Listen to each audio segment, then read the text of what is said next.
naman tayo pupunta ng Makati. Pick up ako ng dessert ngayon sa Makati. Kaya solo flight na naman tayo. Sanay na rin naman.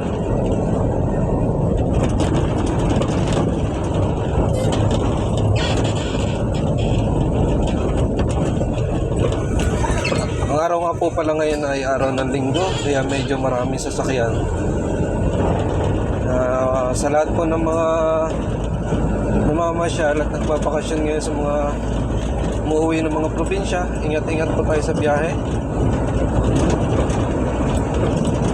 Manatilihin po natin na maging kalmado sa daan.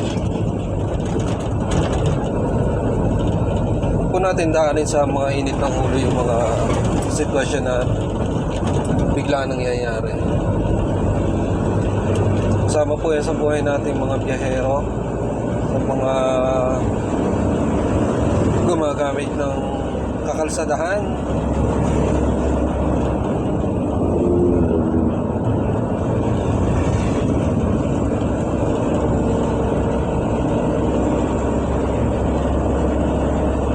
Dami pa naman mga vlogger ngayon sa daan.